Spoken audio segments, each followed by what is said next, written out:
19% of you knew someone whose health declined due to being vaccinated. This is who I knew. This is Kyler Bachman. He was a 21-year-old who was going to school to be a personal trainer. His mom stated in a WPXI interview he thought he just had the flu and he was going to be fine. 2 days after Christmas, his health took a turn for the worse. His organs began to fail due to septic shock and from influenza. It didn't seem real, his family said. According to his family, he did not get the flu shot. Baldwin's family now is left grieving a sudden, unexpected loss. They hope by sharing his story, they could save a life. My name is Katerina Patrick, and I chose a topic that affects all of us in some way, vaccination. Maybe your parent or guardian didn't want you to get vaccinated, but now as a legal adult, you are able to make that decision for yourself. Maybe you have all the recommended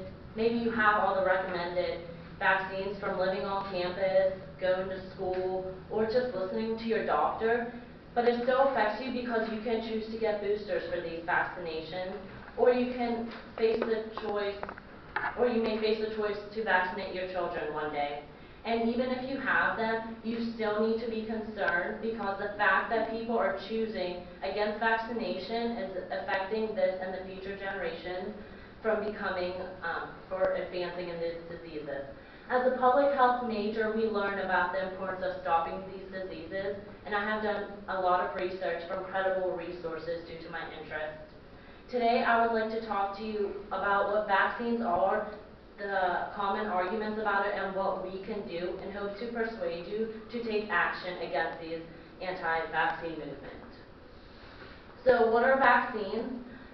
95% of you are vaccinated, so I think most of you are familiar. But according to CDC in 2017 titled, "What Would Happen If We Stopped?" If you're vaccine primed, your immune system stops an illness before it starts. You will be contagious for a much shorter time or not at all. Similarly, when other people are vaccinated, they're less likely to give you this disease. Vaccines protect not only individuals, but entire communities. That is why vaccines are vital to the public health goal of preventing diseases.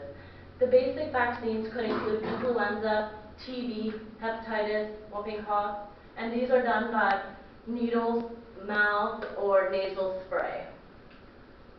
A couple eye-openers that I would like to share with you. These stats are done by the Immunization Partnership from 2018.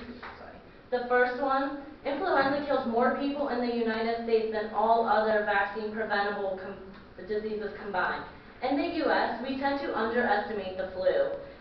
Perhaps it's because it's so common. About 5 to 20% of the population gets this every year, but many of us just brush it off.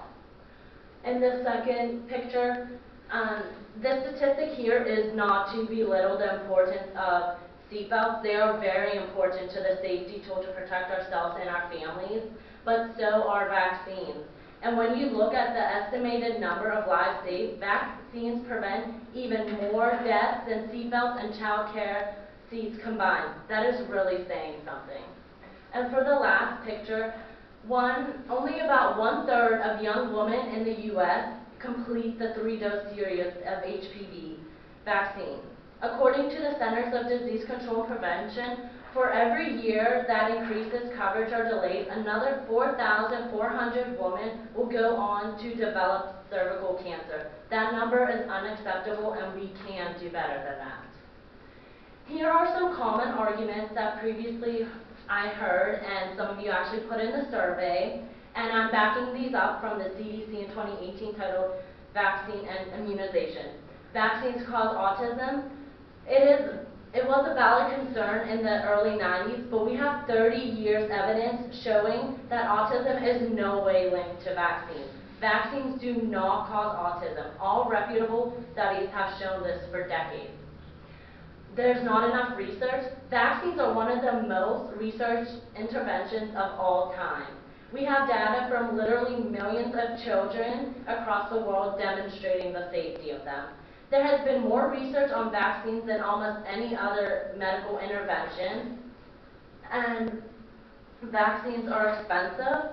Take the whooping cough vaccine, for example. A full 3-dose costs around $100 US. Yes, I know that seems like a lot, But when you, until you remember, a single case of whooping cough can easily top $10,000 if it requires a lot of medical treatment, so if someone were to actually get the disease. Vaccines are actually cost saving. So this means for every dollar that you spend on vaccines, you get about $7 back because you are stopping the spread of disease throughout the people. And vaccine injuries common and people are getting sicker. We aren't getting sicker, not even a little bit. Life expectancy is marching steadily upward, with some people predicting that we will be living past 100 in this century. Not only that, but infant and child mortality is at a record low, and it is only swiftly heading downward. It's roughly one serious problem for every million vaccination given. We are able to get rid of these diseases, but we are not taking advantage of this privilege by getting vaccinated. Here are the things we can do. Get vaccinated for yourself. You can find a list of vaccines on these websites. Go tell your family to get vaccinated and talk to people. If you're at a loss of words what to say, refer them to do their own research and to go and visit these websites. By doing your part, you can really make a difference against the negative effects of anti-vaccinators. You are also helping to contain diseases that scientists and researchers have been working so hard on preventing and containing. Today, I talked to you about vaccination as a whole, the controversy of them, and what you can do. My final comment is getting vaccinated can help contain diseases and help prevent them from spreading in hope of preventing them for good in the future. I'm asking you to get vaccinated. Get your family vaccinated, and talk to people about getting vaccinated. If you have children in the future, make sure they get the required vaccines if they're able to. Let's remember Kyle's story. Just 10 short minutes out of his day to get a vaccine, and he could potentially still be here today. Vaccines do save lives. Thank you. Does anyone have any questions?